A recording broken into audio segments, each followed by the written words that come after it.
engage in this thuggish behavior that has been so harmful to ordinary Venezuelans. We're determined to achieve this outcome, and we're optimistic that we can get there.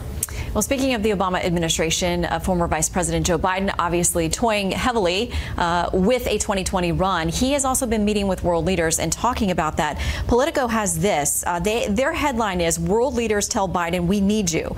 Citing Biden's long foreign policy track record and longtime commitment to the transatlantic alliance, some of the leaders echoing views from across the continent told Biden that his return to the White House would be a sure way to restore Western alliances that President Donald Trump has dramatically fractured.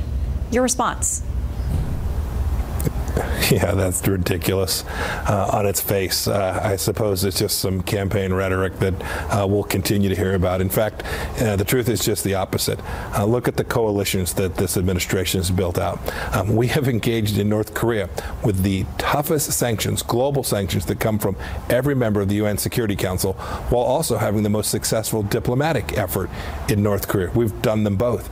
We built out a coalition against ISIS of over 80 countries that is now hours or days away from the destruction of the caliphate.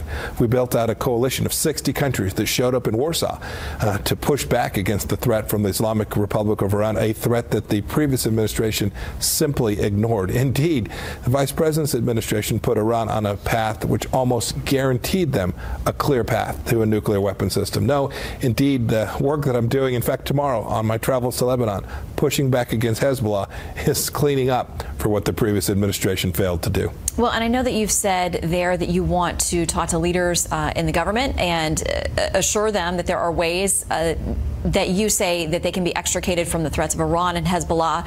But of course, Hezbollah is a key major player there. I mean, they are obviously heavily intertwined with all the inner workings of Lebanon. So how do you propose to change that equation?